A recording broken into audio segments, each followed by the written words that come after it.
तो अब प्रक्रिया का जो विषय था उसके बारे में कल चर्चा की गई कि यदि प्राच्य व्याकरण के अनुसार पढ़ें, काशिका वृत्ति के अनुसार पढ़ें तो क्या दोष है, कहाँ काठिन्य है, और यदि सिद्धांत कौमुदी के क्रम से भी पढ़ा जाए तो विषय में कहाँ काठिन्य है, इसकी चर्चा कल हो चुकी है। अब हमें ये देखना है कि जो हमारी प्रक्रिया है, पौष्पी प्रक्रिया है, इस प्रक्रिया में क्या सारल्य है और इस प्रक्रिया के अनुसार हम कैसे अपने कार्य की सिद्धि कर सकते हैं, कैसे अपने प्रक्रिया को शीघ्र से शीघ्र सिद्ध कर सकते हैं। अब इस विषय में हम बताते हैं। तो जैसे सबसे पहले हमें तिंग प्रक्रिया पढ़नी है। तिंग प्रक्रिया ही हमारा विषय है। तो हमें सबसे पहले ये समझना पड़ेगा कि तिंग प्रक्रिया का विज्ञान क्या है, तिंग प्रक्रिया को हम कैसे सिद्ध कर सकते हैं, इसको हमें जानना पड़ेगा। तो सबसे पहले 5 बातें हैं जिनको हम समझ लें, जिसको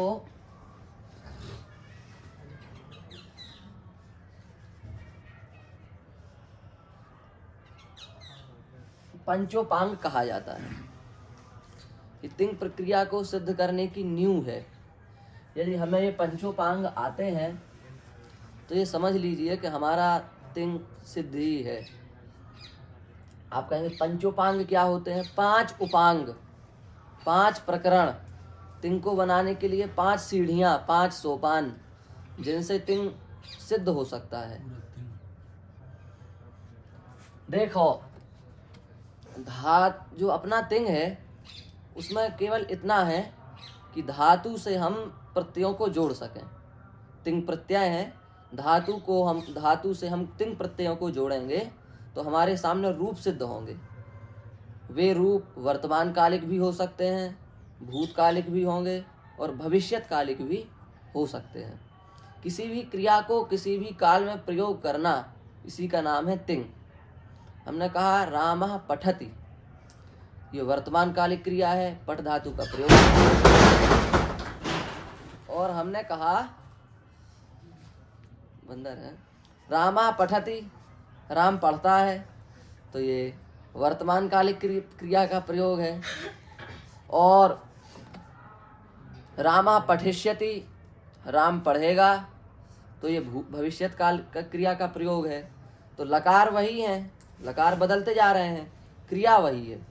तो तिंग का मतलब ये है कि किसी भी क्रिया को हम किसी भी काल में बोल सकें, वर्तमान काल में बोल सकें, भूतकाल में बोल सकें, भविष्यत काल में बोल सकें। इसी का नाम क्या है? इसी का नाम है तिंग।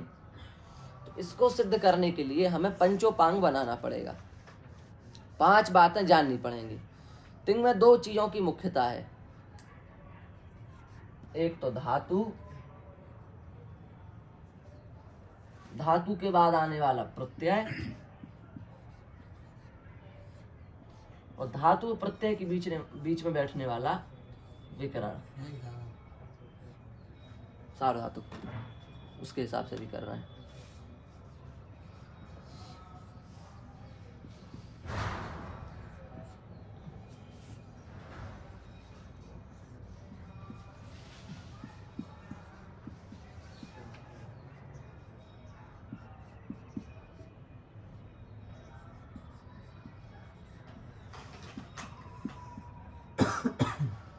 जब हम सार्वधातुक बनाएंगे तो हमें धातु को देखना पड़ेगा और प्रत्यय को देखना पड़ेगा और धातु और प्रत्यय के बीच में बैठने वाले विकर्ण को देखना पड़ेगा।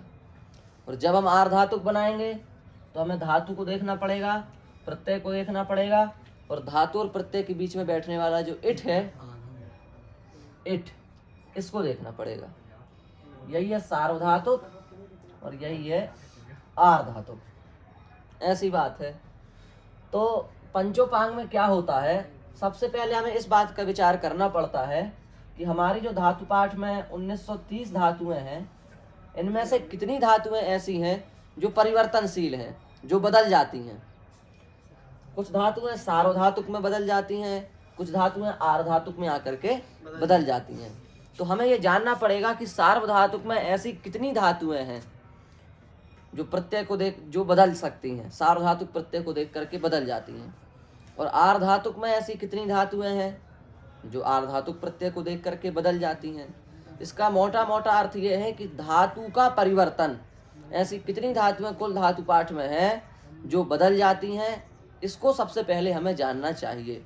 इसी को हम कहते हैं पहला उपांग, जिसका नाम है धात्वादेश। ये पहला उपांग है।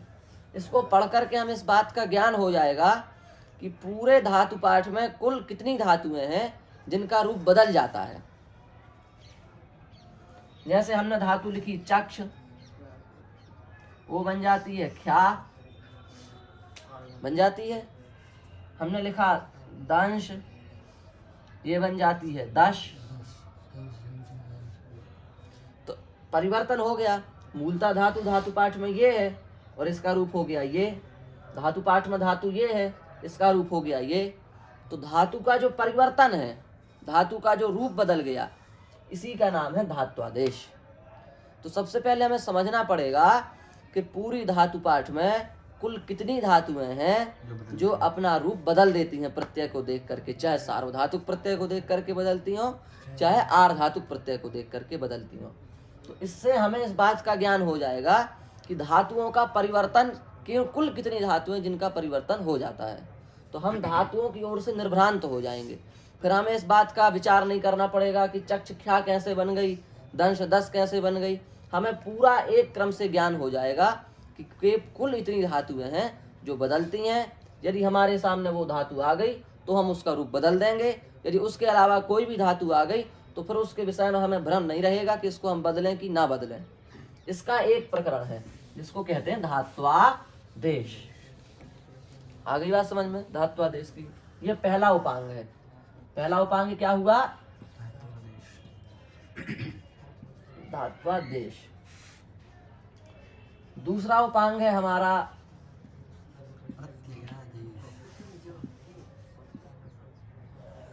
प्रत्ययादेश। प्रत्ययादेश,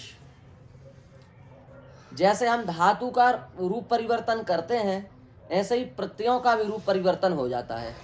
जैसे प्रत्यय हमारे क्या है? तीन प्रत्यय क्या है? तिप, तिप, तस, झी, सिप, थस, थ, निप, वस, मस, ता, आताम, झा,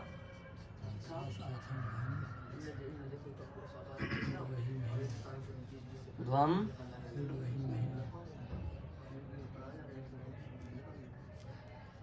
इट, वही, मही। ये प्रत्यय है। 9 प्रत्यय ये है, 9 प्रत्यय वो है। अब ये प्रत्यय जब हम लट लकार में बनाते हैं तो तिप बन जाता है ती, तस बन जाता है तह, जी बन जाता है अंति, सिप बन जाता है सी, थस बन जाता है थह, झी और था बन जाता है था, में बन जाता है मी, वस बन जाता है वह, मस बन जाता है मह, तो बन जाता है ते, आताम बन जाता है इते, झा बन जाता है अंते, से,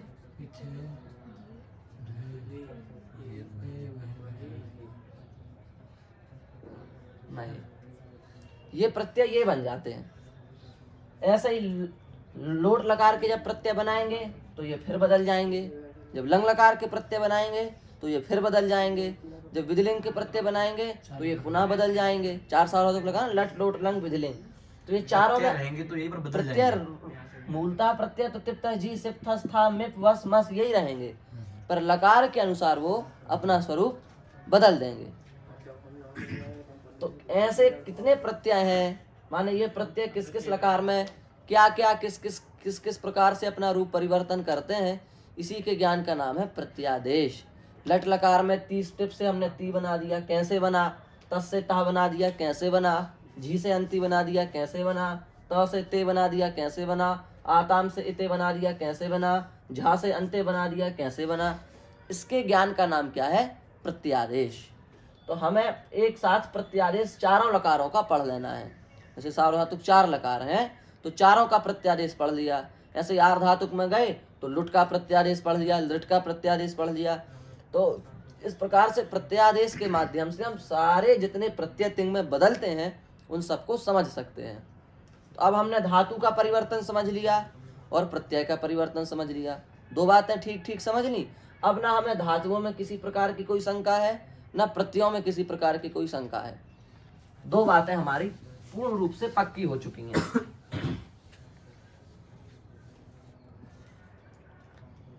अब तीसरी बात क्या है, जब धातु से हम प्रत्यय लगाते हैं तो धातु सीधे प्रत्यय से नहीं जुड़ता, धातु और प्रत्यय के बीच में इट बैठता है अथवा विकरण बैठता है।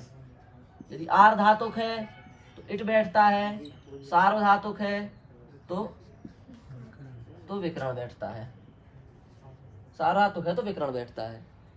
तो हमें इस बात को समझना पड़ेगा कि धातु और प्रत्यय के बीच में इट कब बैठता है और धातु और प्रत्यय के बीच में विकरण कब बैठता है। इसी का नाम है, तीसरे पंचोपांग में से तीसरा स्टेप है विकरण या इडागम। इसको हमें समझना पड़ेगा। तो हमें अब धातु भी समझ में आ गई, प्रत्यय भी समझ में आ गया, धातु प्रत्यय के बीच में बैठना क्या है इसका भी हमें विचार हो गया। अब जब हमें तीन विचार हो गए तब हमें चौथा विचार करना है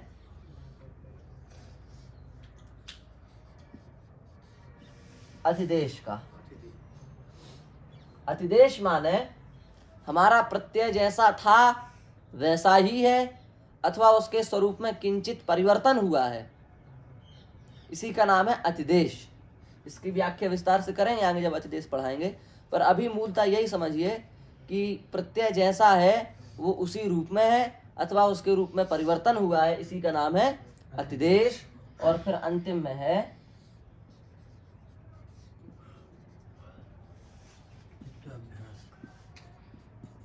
द्वित्वाभ्यास कार्य। जो हमारी धातु है उसको डबल द्वित्व तो नहीं करना है, अभ्यास को कोई कार्य तो नहीं करना है, इस बात का भी हमें विचार करना पड़ेगा।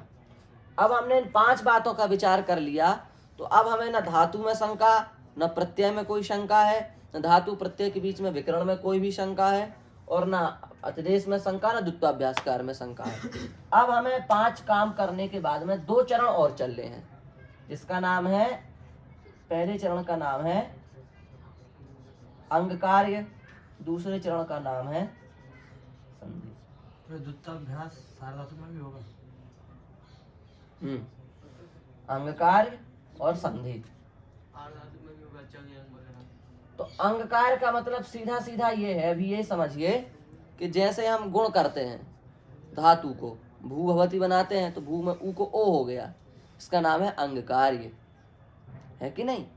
कहाँ गुण होगा कहाँ गुण नहीं होगा, कहाँ वृद्धि होगी कहाँ वृद्धि नहीं होगी, कहाँ केवल वृद्धि होगी गुण नहीं होगा, कहाँ केवल गुण होगा वृद्धि नहीं होगी, कहाँ दोनों ही नहीं होंगे, इसी के विचार का नाम है अंग कार्य। इसका विचार हमको करना है और इसका विचार करने के बाद में अंतिम में हम विचार करेंगे संधि का। कोई संधि प्राप्त तो नहीं है। इन 7 चरणों का यदि हम ठीक प्रकार से विचार करना जानते हैं तो हम पूरा तिंग जानते हैं। जिन 10 लकारों के रूप रटते रटते, रूप चंद्रिका याद करते करते बुद्धि खिसक जाती है अथवा धातु रत्नाकर जैसे ग्रंथ मिलते हैं, कभी दर्शन किए, इतने मोटे मोटे इनके खंड आते हैं, उनमें सब में बस रूप ही रूप लिखे हैं, उनको पढ़ते पढ़ते समझ में नहीं आता कि जंगल जैसा लगता है कि पारा ही नहीं मिलता है किसी चीज का। उस पूरे तिंग को इस धात्वादेश, प्रत्यादेश, विकरण, अतिदेश, द्वित्वाभ्यासकार, अंगकार और संधि के माध्यम से हम केवल 15 दिन में सिद्ध कर सकते हैं। ये 15 दिन की पढ़ाई है। 1 दिन का धात्वादेश, 1 दिन का प्रत्यादेश, 1 दिन का विकरण अतिदेश, कितने दिन हो गए? 4 दिन, 1 2 3 और चौथे दिन द्वित्वाभ्यासकार। 5 दिन मान लो, 5 दिन में पंचोपांग और 2 दिन में अंगकार संधि, कुल मिलाकर के 7 दिन में ये 7 प्रक्रियाएं हो जाती हैं। यदि कोई ठीक से पढ़े तो 7 दिन में ये 7 प्रक्रिया हो गई और इन 7 प्रक्रियाओं को पढ़ने के बाद में सार्वधातुक खंड अपना हो गया। इतना ही है सार्वधातुक खंड। और जब आर्धातुक में गए तो वहां पर भी ये 7 बातें पढ़ी और उधर 7 दिन में अपना क्या हो जाता है, आर्धातुक खंड। कुल मिला के 15 दिन में तिंग सिद्ध। और यदि कोई वैसा सामान्य है तो 1 माह में तो समझो ही उसका सिद्ध होएगा ही, धीरे धीरे धीरे धीरे करके।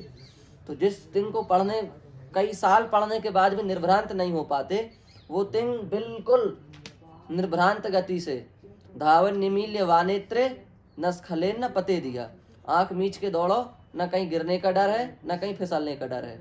ऐसा ये मार्ग है कि आप यदि इन 7 चीज़ों को सिद्ध करते हैं तो हाईवे आपका तैयार है। आप चाहे जितना तेज दौड़ो चाहे उड़ो, फिर कोई भ्रांति वहाँ नहीं रह सकती। एक तो ये इसकी सरलता है, इन 7 कार्यों को पढ़ना।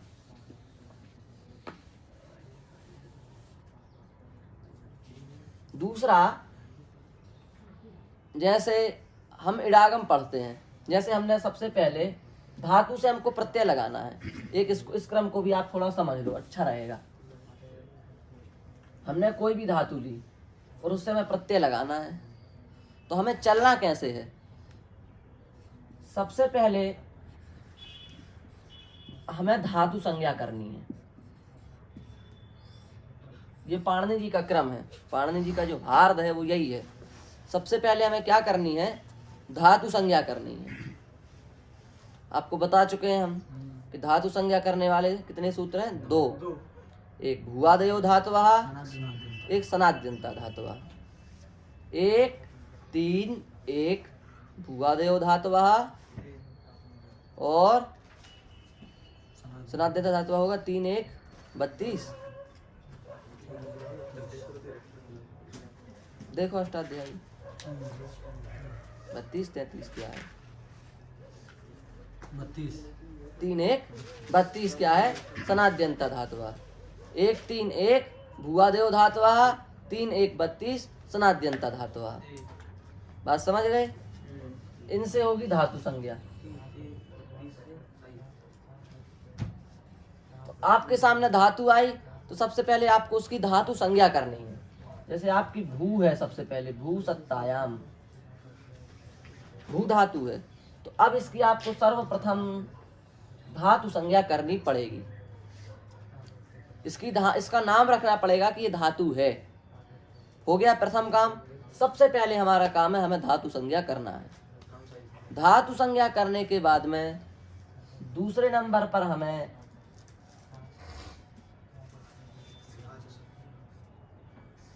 इत संज्ञा करना है।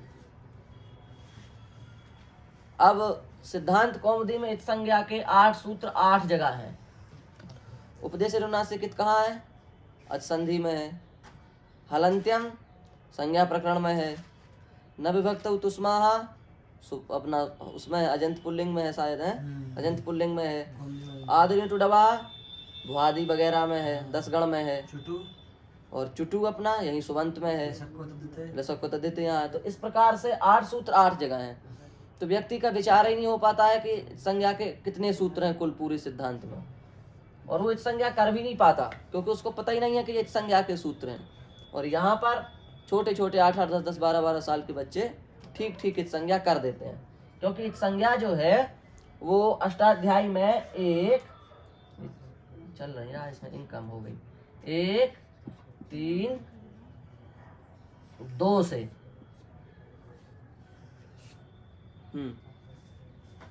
1 3 2 से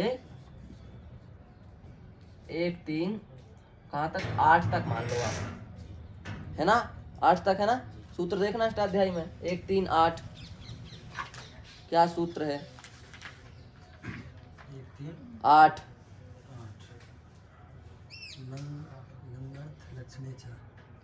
1 3 8 1 3 8 1 3 8 1 3 8 आपने 3 1 3 3 खोल लिया है। लसक को तद्धित है ना 1 3 8, बस यहाँ तक है आपकी संज्ञा। लसक को तद्धित है, ऊपर तस् लोपा से हो जाता है लोप। ये 8 सूत्र हैं, ये करते हैं अपनी इत संज्ञा। तो इन 8 सूत्रों से होती है इत संज्ञा। उपदेश जनुनासिक इत हलंत्यम न विभक्त तुष्माः आदि टू डवः सह प्रत्ययस्य चुटु लशक तद्धिते तस्य लोपः। इन 8 सूत्रों से होती है इच संज्ञा और तत्सलोपा से होता है लोप। और इसमें एक वार्तिक नहीं है जिसका नाम है, इसको भी पढ़ाएंगे, इर इच संज्ञा वाच्या। इसमें एक है नहीं क्योंकि ये सूत्र है, वार्तिक तो इसमें है नहीं, तो इसको बता देंगे अलग से। इन 8 सूत्रों को पढ़ के हम निर्बाध रूप से इच संज्ञा को सिद्ध कर सकते हैं। पूरे धातु पाठ में 1930 धातुओं में किन की इच संज्ञा होगी और किन की इच संज्ञा नहीं होगी, इसका विचार हो सकता है। और धातुओं से प्रत्यय लगते हैं पूरे 3रे अध्याय में, पूरे 4थे अध्याय में, पूरे 5वें अध्याय में। तो इसको रख लो, इसको रख लो। तो 3रे अध्याय में, 4थे अध्याय में और 5वें अध्याय में जितने भी प्रत्यय हैं, 5 प्रकार के प्रत्यय हैं, तिंग प्रत्यय, कृत प्रत्यय, सुप प्रत्यय, स्त्री प्रत्यय, तद्धित प्रत्यय। 3रे अध्याय, 4थे अध्याय, 5वें अध्याय में कुल मिलाकर के 5 प्रकार के प्रत्यय लगते हैं। उन पूरे प्रत्ययों में किस प्रत्यय में किसकी इच संज्ञा होगी, ये सारा ज्ञान इन 8 सूत्रों को पढ़ के हम कर सकते हैं। पूरे 1930 धातुओं की इच संज्ञा का विचार और पूरे तिंग, कृत, तद्धित, स्त्री प्रत्यय और सुप प्रत्यय, इतने प्रत्ययों की इच संज्ञा का विचार केवल 8 सूत्रों को पढ़ने से हो जाता है। और यदि इन 8 सूत्रों को 8 जगह पढ़ा जाए तो उससे कुछ विचार नहीं बनता, उससे सारा जो अष्टाध्यायी की क्रम परंपरा है वो भी छिन्न भिन्न हो जाती है, और जो प्रक्रिया की परंपरा वो तो गई। तो इसलिए अपने क्या करना है कि ये जो इच संज्ञा है, धातु संज्ञा के बाद इच संज्ञा, ये हमें कर लेनी है तत्काल बाद। और इच संज्ञा में हमें 8 सूत्रों को पढ़ना है और 8 सूत्रों को मिला करके हमें ये विचार कर लेना है कि क्या जाएगा और क्या बचेगा। इसका विचार हमने कर लिया। इनको पढ़ेंगे हम क्रम से एक एक चैप्टर, अभी तो केवल विचार बता रहे किसका किसका करना है। धातु संज्ञा हो गई, इच संज्ञा हो गई। 3रे नंबर पर हमें करना है सत्वादि 4 कार्य। इसमें 4 सूत्र हैं जिनका विचार हमें करना है। जैसे यदि धातु के आदि में शा हो तो उसको सा बनाना है। अभी संक्षेप में, धातु के आदि में ला हो उसको ना बनाना है। धातु में छोटी की संज्ञा हुई हो तो उसमें ना जोड़ना है, जिसको नुम का ना भी कह सकते हैं अपन। और एक सूत्र और है, उसको लगा करके हमें दीर्घ करना है। ये 4 कार्य हमें करने हैं। तो इससे हमारे धातु का एक स्वरूप तैयार हो जाएगा। आप कहेंगे कैसे होगा? जैसे हमने धातु ली ऋ दी, उदाहरण के लिए ऋ दी धातु ली, तो सबसे पहले इसकी हमने धातु संज्ञा कर दी। धातु संज्ञा करने के बाद हमने संज्ञा कर दी। तो यदि ये अनुनासिक लगा हो, उपदेश अनुनासिक, इससे ही की संज्ञा हो जाती है। ये कहीं नहीं लगता अनुनासिक, कोई नहीं लगाता, ना कोई बताता है, आप खुद पहचान करो। ये केवल जो प्रक्रियानुसारी पाणिनि धातु पाठ निकला है पौष्पी प्रक्रिया का, उसमें लगा रखा है उन माता जी ने। तो इसमें अपन अनुनासिक देख सकते हैं इच संज्ञा करने के लिए। तो अनुनासिक लगा के अपन ने इच संज्ञा कर दी। अब क्या बचा? णद। अब हमें तीसरा विचार किसका करना है? सत्वादि 4 कार्य का। तो धातु के आदि में यदि णा हो तो उसको क्या बनाना है? ना। तो णद को हम क्या बना लेंगे? नद। दूसरा कार्य भी यहाँ प्राप्त है। यदि ई हो तो उसको उसमें क्या लगाना है? ना ज लगाना है। यदि ई का हमने संज्ञा की है, ई की संज्ञा की है, तो ना लगाना है। ई की संज्ञा हम कर चुके हैं, तो इन दोनों के बीच में ना लगेगा। तो क्या बन गया? नंद। अब ये हमारे धातु का एक मोटक शीर्षक, धातु का एक रूप तैयार हो गया। अब इस रूप से हम लकार को जोड़ेंगे, इससे लकार को नहीं जोड़ेंगे, इससे ये बना करके अब इससे लकार को हम जोड़ेंगे। ये हमारा एक रूप तैयार हुआ है। समझ में आया? जब आप रूप बनाएंगे णदी धातु से तो णदति नहीं बनेगा, नंदति बनेगा। इसका मतलब धातु का स्वरूप क्या है? नंद। तो इन 3 कार्यों को हमें यहीं पर कर लेना है। सबसे पहले धातु संज्ञा 1 सूत्र, इच संज्ञा 7 सूत्र, कितने हो गए? 8, और 4 सूत्र इसके 12 सूत्र। 12 सूत्र पढ़ करके हम 1930 धातुओं में से किसी भी धातु का शीर्षक तैयार कर देंगे। ये केवल 12 सूत्रों का कमाल है। किसी भी धातु का, हमने कोई भी धातु लिखी और आप उसका तत्काल शीर्षक तैयार कर देंगे केवल इन 3 कार्यों के आधार पर कि इसको हम लकार से क्या बना करके जोड़ेंगे। जैसे हमने लिखा आपके सामने टू ना दी, तो आप कहेंगे कि इसमें ई की संज्ञा होगी, इसकी संज्ञा होगी और ये सत्वादी 4 कार ई की संज्ञा होगी, इसलिए ना भी जुड़ जाएगा, तो इसका होगा नंद हो जाएगा। तो अब आप कहेंगे कि धातु से टू ना दी नहीं जुड़ेगा, धातु से क्या जुड़ेगा, नंद जुड़ेगा। ये जो अपना एक स्वरूप है धातु का, वो इन 12 सूत्रों को पढ़ के हम कर सकते हैं। तो 3 कार्य हमने कर दिए। अब धातु का एक स्वरूप तैयार हो गया जो हमें लकार से जोड़ना है, वो तैयार हो गया स्वरूप। अब इसके बाद में इन 3 कार्यों को करने के बाद जब हमारे धातु का स्वरूप तैयार हो गया ठीक ठीक प्रकार का जो हमें लकार से जोड़ना है, तो अब हमें क्या करना है कि जैसे अभी हमारा चौथा काम है, हमारा क्या है चौथा काम,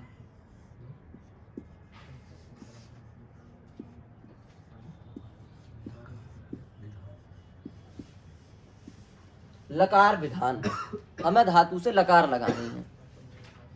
कैसे लगानी है, कल बताया था, पहले 4 लकार लगाने हैं, फिर 6 लकार लगाने हैं, सार्वधातुक लगाने हैं, फिर आर्धातुक लगाने हैं। लट के बाद लिट नहीं लगाना, ये तो मूर्खता है। लट सार्वधातुक है, लिट आर्धातुक है, हम ऐसे नहीं बनाएंगे।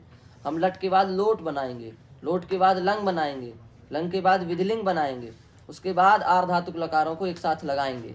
ये विज्ञान, इस विज्ञान से हमें चलना है। हमने क्या किया, लकार विधान। तो सबसे पहला लकार कौन सा है, लट, तो हम उसी को ले आएंगे। सबसे पहला लकार कौन सा है, लट, हम लट लकार ले आएंगे। अब जैसे हम मान लो लट ले आए, तो लट में ये स्थिति है, ऐसे लिखा जाएगा लट। तो इसमें भी अनुनासिक लगा है, तो इसकी भी संज्ञा कर देंगे और ट की भी संज्ञा कर देंगे। ये सब एक संज्ञा से पता चलेगा किसकी करना है किसकी नहीं करना है, 8 सूत्रों से जो अभी बताए थे ऊपर। तो क्या बचेगा हमारा, ला। तो लकार विधान करने के बाद हमने क्या की, इत संज्ञा। इसलिए 5वें नंबर पर हम क्या लिखेंगे, फिर से इत संज्ञा। आप ये मत चौंक जाना कि 2 बार इत संज्ञा क्यों आ गई। एक बार इत संज्ञा आई है धातु के लिए, अब जो इत संज्ञा आई है ये आई है लकार जो बनाया अपन ने उसके लिए, लकार की इत संज्ञा करने के लिए। तो कितना हो गया, कितने स्टेप चल दिए हम, 5। अब हमारा 6वां स्टेप क्या है, अब हमारा 6वां स्टेप है प्रत्यादेश।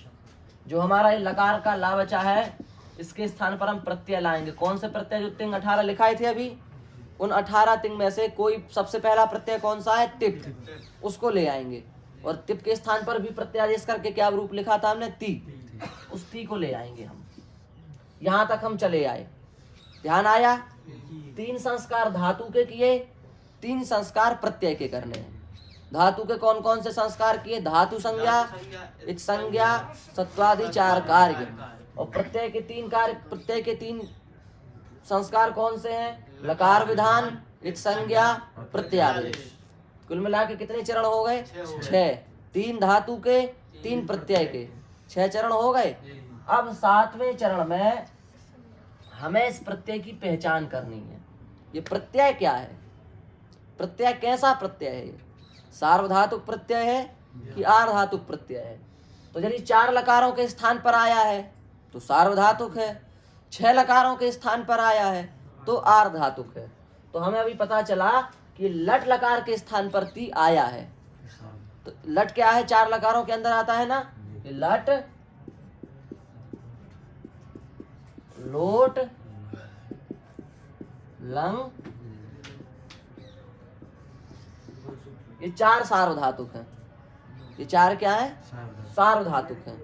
तो ये लट के स्थान पर आया है ती, इसलिए ये ती भी क्या है, सार्वधातुक है। क्या है, सार्वधातुक है। तो प्रत्यादेश करके, इस प्रत्यादेश तो हो गया, ती बन गया। अब इसकी हम क्या करेंगे 7वें नंबर पर,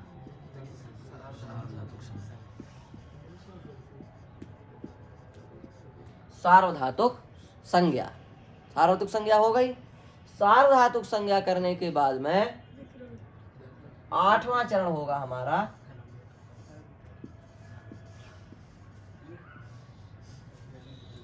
विकरण। ध्यान रखना, सार्वधातुक संज्ञा किए बिना विकरण कभी नहीं आएगा।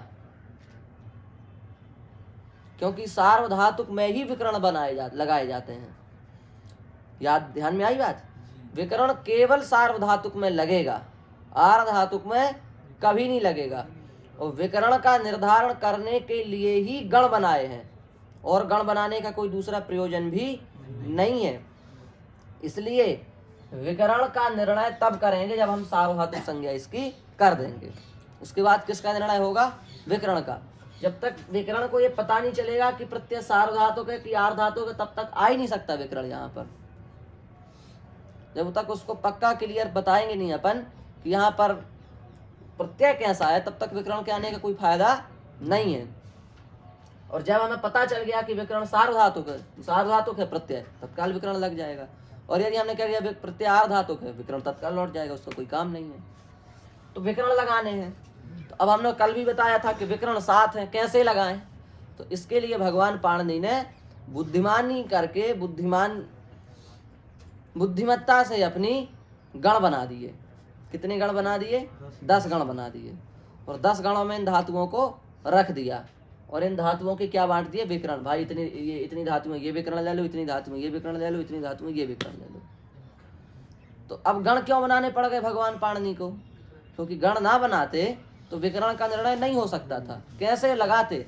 या गण ना बनाते तो फिर 1930 धातुओं को 1930 विकरण बताने पड़ते, तो रटने में बहुत कठिनाई हो जाती है कि नहीं? आप लोग 15 लोग बैठे हो, उस दिन भी बताया था, 3 को दाल चावल अच्छे लगते हैं, 3 को पूड़ी सब्जी अच्छी लगती है, तो हमने बना दिए भाई इस विभाग में दाल चावल वाले चले जाओ, इस विभाग में पूड़ी सब्जी वाले, इस विभाग में छोला मसाले वाले चले जाओ अलग अलग। अब सब चले गए। अब हमने कहा कि आपको क्या पाना? आपने कहा दाल चावल। आपको क्या पाना? आपने कहा दाल चावल। अब हमने एक सेट बनाया आपके लिए अलग दाल चावल का, एक सेट बनाया महाराज जी अलग दाल चावल का, एक तीसरे उनके लिए अलग दाल चावल। तो 3-3 जगह बनाना पड़ेगा। क्लेश बढ़ गया कि नहीं बढ़ गया? ऐसे ही यदि 993 धातुओं का एक ही विकरण है, अब उसको भगवान पाणिनि 993 बार लिखते कि इस धातु का ये विकरण, इस धातु का, कितना क्लेश होता लिखने के लिए, है कि नहीं? इसलिए उन्होंने बताया कि भाई 993 धातुओं से शप विकरण ही लगेगा। क्यों? क्योंकि बोले ये 993 धातु किस गण की हैं? भुआदि गण की। और भुआदि गण में जितनी धातु हैं उनसे कौन सा विकरण लगता है? शप विकरण लगता है। तो अब हमें पता लग गया कि अरे इस गण में जितनी भी धातु हैं सबका विकरण क्या है? शप। ये गण बनाए गए विकरण को पक्का करने के लिए। इसका मतलब यदि विकरण गण ना हो तो विकरण का निर्णय कठिन है। इसका मतलब कि यदि विकरण नहीं लगेंगे तो गण बनाने की जरूरत नहीं है, क्योंकि विकरण लगेंगे तो गण की जरूरत है, विकरण नहीं लगेंगे तो गण की जरूरत नहीं है।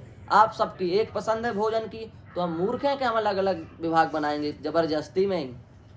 है एक साथ आप पाओ, आप सबको एक जैसी पसंद, आप एक साथ भोजन करो। सब लोग अलग अलग होती तो फिर देखते, विभाग बनाते, कुछ बांटते, सिस्टम बांटते। अपरस सपरस का कोई चक्कर होता, कोई कच्चा पक्का का होता तो बनाते, पर जब सबका एक जैसा तो फिर बनाने की जरूरत नहीं है। ऐसे ही जब अब विकरण लगने नहीं है तो फिर गण बनाने की जरूरत ही नहीं है। इसलिए आर्धातुक में विकरण लगते नहीं है, इसलिए आर्धातुक में गण की जरूरत नहीं है। अब आर्धातुक में गणों के अनुसार धातुओं को बनाना, ये जबरदस्ती जो होती है, इससे पाणिनि की आत्मा का हनन होता है। उनकी आत्मा का हनन नहीं होना चाहिए, क्योंकि यदि अपन इस प्रक्रिया से पढ़ेंगे तो पाणिनि जी भी रोएंगे कि हमने जैसा बनाया था वैसा ये समझे नहीं, उल्टा उल्टा कर रहे हैं। कोई व्यक्ति इतना परिश्रम से कुछ करके जाए और फिर उस कार्य को कोई उल्टा सुल्टा कर दे, अपने मन मौजी तरीके से करे, तो जिसने वो कार्य किया है महान कार्य, उसको तो दुखी होगा कि नहीं होगा। इसलिए सार्वधातुक संज्ञा करके हम विकरण को लगाएंगे, और विकरण का निर्णय हम गण के अनुसार करेंगे। जिस गण की धातु उस गण का विकरण लगाएंगे। आपको बताया जाएगा भी कि इस गण की धातु हो तो ये विकरण लगेगा, इस गण की धातु हो तो ये विकरण लगेगा, इस गण की धातु हो तो ये। उस हिसाब से आप निर्णय करके क्या जगा लो? विकरण लगा लो। लगा लिया विकरण। विकरण लगाने के बाद आपको क्या करना है? विकरण लगाने के बाद आपको फिर से करनी पड़ेगी इत संज्ञा।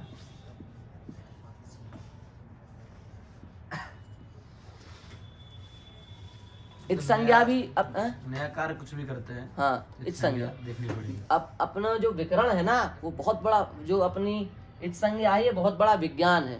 ये पाणिनि जी की क्रांति है।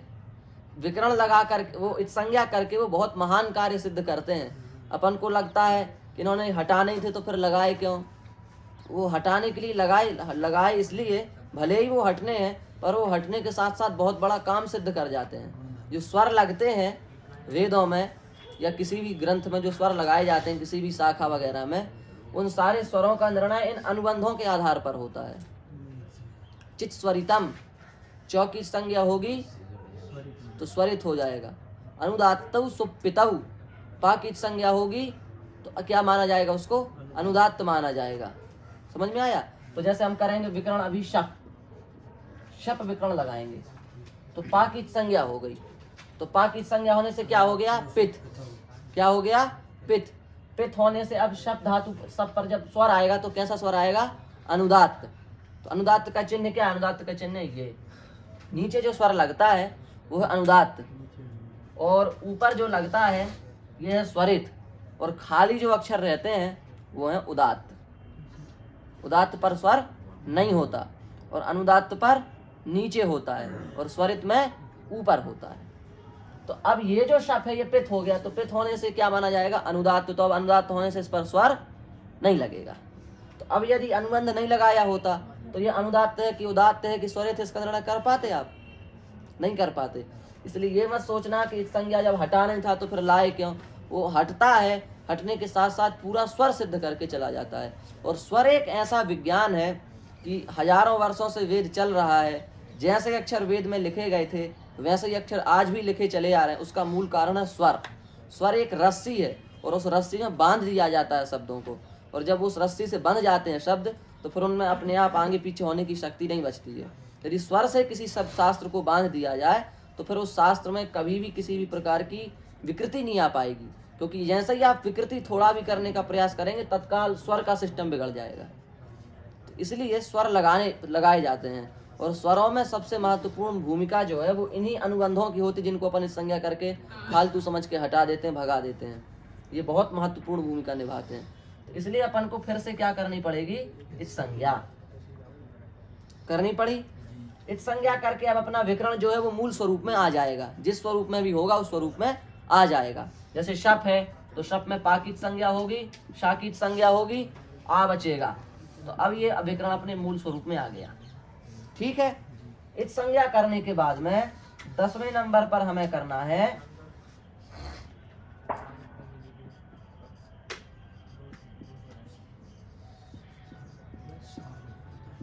सार्वधातुक संज्ञा।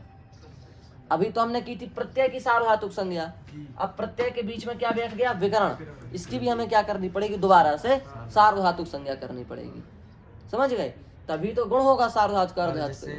जो विकरण होता है हाँ वो तो सार्वधातुक में बैठता है। हाँ ये तो बात है। ये तो है ही है, पर उसकी सार्वधातुक संज्ञा करनी पड़ेगी अपन को। नियम, क्योंकि नियम जैसे चल रहा है वैसे ही चलना पड़ेगा, इसलिए सार्वधातुक संज्ञा अपन ने कर दी। तो अपन 10 स्टेप तक आ चुके हैं। 10 चरण में अपन ने इतना कर दिया। अब इतना करने के बाद में धातु भी आ गई, प्रत्यय भी आ गया और अपना विकरण भी आ गया, और तीनों शुद्ध स्वरूप में आ गए, और तीनों की जो जो संज्ञाएं होनी थी वो संज्ञाएं भी हो गई। अब क्या करना है, उसके बाद क्या किया जाता है,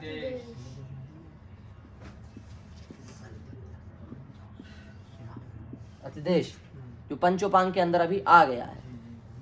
कोई स्वरूप में परिवर्तन तो नहीं होना है, उसको अपन विचार, प्रत्येक के स्वरूप में तो कोई परिवर्तन नहीं होना है, इसका विचार अपन कर लेंगे। और इसके बाद अपन कर लेंगे धात्वा देश 11, 12। धातु में कोई परिवर्तन होना होगा उसको भी अपन कर लेंगे। और 13वें नंबर पर अपन करेंगे, देखो अब पंचोपांग में आप देखते चलना क्या क्या हो गया। धात्वादेश हो गया, प्रत्यादेश ऊपर ही अपन कर चुके हैं, और विकरण अपन बैठाल चुके हैं, अधिदेश अपना हो चुका है। द्वित्वाभ्यासकार हर जगह होता नहीं है, वो विशेष जगह होता है, उसको विशेष जगह ही किया जाता है, इसलिए उसको छोड़ देंगे। इडागम बताया था 2-3 दिन पहले। हाँ धात्वादेश करने के बाद में बताया था। हाँ तो धात्वादेश कर दिया, और उसके बाद में अंतिम में होगा अंग कार्य, और उसके बाद होगा संधि। जो संधि प्राप्त होगी वो संधि कर देना है। नहीं समझी कोई बात? अतिदेश, धात्वादेश, अंगकार, संधि। वैसे धात्वादेश यहाँ रखते नहीं है, इसको अलग ही रखा जाता है, पर पंचोपांग में आया इसलिए हमने इसको यहीं रख दिया है, नहीं तो सीधे अतिदेश और अतिदेश के बाद अंगकार और अंगकार के बाद संधि, ये क्रम बिल्कुल पक्का है। पर धात्वादेश इसलिए रख दिया हमने बीच में क्योंकि धात्वादेश का विचार भी करना पड़ता है। अथवा आप चाहें तो अतिदेश अंगकार संधि को एक साथ कर दें, जो अपने इधर आप 11 नंबर इसको अपन ऊपर रख देंगे और इसको अपन नीचे रख देंगे, ऐसा भी अपन कर सकते हैं। धात्वादेश ऊपर रख दो और अतिदेश नीचे रख दो, जिससे इनका क्रम भी ना बिगड़े, ये तीनों एक साथ बने रहें। इसको आगे पीछे करने में कोई अंतर नहीं है। धात्वादेश, अतिदेश, अंगकार, संधि ऐसा भी कर सकते हैं। यदि इस प्रक्रिया से अपन चलें, इससे आगे पीछे नहीं, तो अपन 1930 धातुओं का कोई भी सार्वधातुक लकार अथवा 1930 धातुओं का कोई भी आर्धातुक लकार इसी क्रम से अपन सिद्ध कर सकते हैं। ये मार्ग है, इतना खुला मार्ग, इतना सुलझा मार्ग, इसमें एक ना स्टेप छूटा है, ना एक भी अपने मनगढ़ंत तरीके से जोड़ा गया है। पूरा जो क्रम है ये पाणिनि जी के सूत्रों पर आधारित है और उसी क्रम से बनाया गया है। नहीं तो क्या होता है, नहीं तो ये होता है भू से लाए लट, लट को हटा के बिठा लिया तिप, तिप को बिठा के इधर कर दिया शप, शप का बच्चा आ, तिप का बच्चा ती, भू को हो गया गुण, भो एचो यवा यावा बन गया अपना भवती। ये हो गया 5-6 चरणों में सब बन गया। पर ऐसे नहीं, अपन व्यवस्थित तरीके से पूरा बनाएंगे। सबसे पहले अपन को क्या करनी है, धातु संज्ञा इस हिसाब से, और अंतिम में सबसे क्या करनी है अपन को, संधि, और संधि से पहले क्या करना है, अंगकारी। अब जैसे अपन एक धातु ले लो, उदाहरण के लिए यही ले लो क्योंकि जगत प्रसिद्ध यही है, भू। बहुत ही सभी याद कर लेते हैं, भगवती पठती, सब सभी को याद होता है भू। तो सबसे पहले इसकी हमने क्या कर दी, धातु संज्ञा, इसका नाम रख दिया हमने धातु। भू है धातु, क्यों धातु, क्योंकि क्रियावाचक होने क्रियावाचकत्वे सति भुआदि गणपतित्वम, हाँ धातुत्वम, इसलिए क्या हो गई धातु। धातु होने के बाद इसमें दूसरा नंबर क्या होता है, इत संज्ञा, वो प्राप्त नहीं है। कुछ आगे पीछे होता तो इत संज्ञा करने का विचार करते, कुछ प्राप्त नहीं इसलिए संज्ञा हो गई। ऐसा नहीं है कि 14 स्टेप पढ़ाए तो प्राप्त हो या ना हो, आपको करना ही है, ऐसा कुछ अनिवार्य नहीं है। नहीं तो आप सोचो कि इत संज्ञा प्राप्त नहीं था, जबरदस्ती भागो तो भगाएंगे ही कम से कम, ऐसे नहीं। जो प्राप्त है उतना ही करना है, ये नहीं कि 14 स्टेप पढ़ाए थे तो 14 तो यहाँ हुए नहीं, यहाँ तो 12 ही हुए। विचार करना है, जो जो प्राप्त होते जाए उनको करना है, जो जो प्राप्त ना हो उनको छोड़ते जाना है। इत संज्ञा प्राप्त नहीं है, कभी नहीं करेंगे। इत संज्ञा के बाद सत्वादि 4 कार्य, 4 सूत्र बढ़े आगे की ओर, वो भी कोई यहाँ पर प्राप्त नहीं है। ना भी नहीं है कि ना बना दे, शा भी नहीं कि सा बना दे, ई भी नहीं कि नुम कर दे, दीर्घ भी नहीं हो सकता, कुछ नहीं होगा इसको। तो अपने धातु के 3 संस्कार हो गए। अब अपने चौथे नंबर पर क्या करेंगे, लकार विधान। लकार ले आओ, लट, वर्तमान काल की विवक्षा में लट आ गया। लट के स्थान पर इत संज्ञा करके ला बचाया, ला के स्थान पर प्रत्यादेश संस्कार करके सब मिला जुला करके अपना ती आ गया। 3 संस्कार इसके हो गए, 3 इसके हो गए। इसकी अपन ने की सार्वधातुक संज्ञा। सार्वधातुक संज्ञा जैसे ही होगी तैसे ही क्या आ जाएगा, गण के अनुसार विकरण, वाली गण की धातु है, शप विकरण आ जाएगा। शप में फिर से होगी अपनी इत संज्ञा, शप में बचेगा आ, इधर बचेगी ती, इसकी फिर से होगी सार्वधातुक संज्ञा। सार्वधातुक संज्ञा करने के बाद में अतिदेश, धात्वादेश, धात्वादेश प्राप्त नहीं है। धात्वादेश के बाद अतिदेश, अतिदेश भी कोई होगा नहीं यहाँ पर। अतिदेश के बाद अंगकार, अंगकार से भू को हो जाएगा ओ, तो भो आ ती, और एचो यवा से हो जाएगा आव, रूप बन जाएगा, संधि होकर के बन गया भवती। ले अपन चले 14 चरण, अपना रूप निष्पन्न हो गया। ऐसे ही आप किसी भी धातु को उठाएंगे और इस पद्धति से चलेंगे, इस सरणी से चलेंगे, तो आपका रूप निश्चित रूप से निस्संदेह सिद्ध हो जाएगा। आपको इसमें संदेह नहीं रहेगा। सिद्धांत कौमुदी में रूप बनाने वाले को बनाने के बाद भी संदेह रहता है कि ठीक है कि नहीं है हमारा, उसको अपने पर ही विश्वास नहीं होता है ढंग से, वो पूछता है सामने वाला ठीक बोले हम। पर यदि इस प्रक्रिया से चलें तो संदेह नहीं है, पक्का आप कह सकते हैं कि ये रूप निस्संदेह ठीक ही है, इसमें किसी भी प्रकार की कोई दूषण नहीं है। हो गया, ये इस प्रक्रिया की पद्धति है। इस प्रक्रिया से हम पढ़ेंगे सारे शास्त्र को, इसी प्रक्रिया से हमें चलना है। और इस प्रक्रिया से चलेंगे तो कोई बाधा नहीं है, कोई ब्रेकर नहीं है, बिना ब्रेक के गाड़ी दौड़ेगी और बिना सीधे सीधे अपन को चलना है, इसमें कोई काठिन्य नहीं है।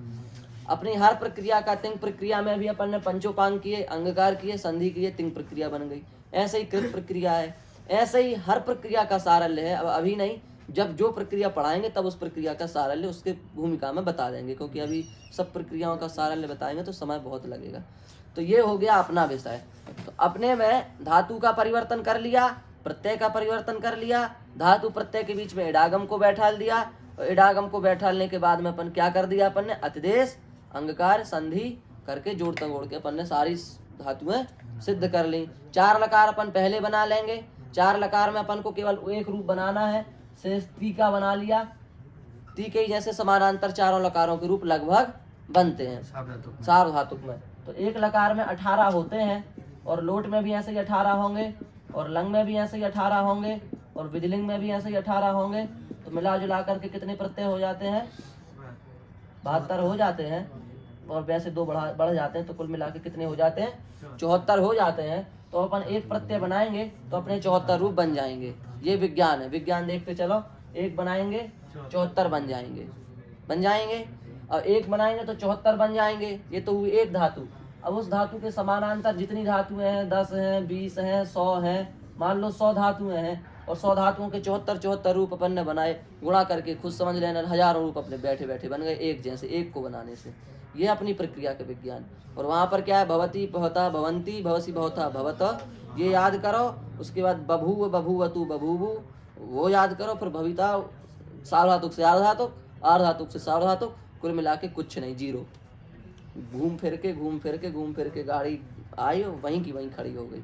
अपन घूमते रहे, कहाँ गए, कहाँ पहुँचे, घूम फिर जैसे खड़े हुए वहीं के वहीं, अभी तो कहीं नहीं पहुँचे हैं। ऐसे नाव खूंटा में बंधी है, चाहे उसको जितना हिलाते रहे, उधर से उधर रहेगी तो वहीं कहाँ जाएगी। ये अपना हो गया। अब एक चीज और अपन पढ़ लें कि अपना सिस्टम क्या है, अपना जो विचार है, पद्धति है, उसका मूल आविर्भाव कहाँ से हो रहा है, कैसे हो रहा है। एक अपना सबसे बड़ा ये है कि अपन पद्धति जो है वो भगवान पाणिनि की लेकर के चलना चाह रहे हैं।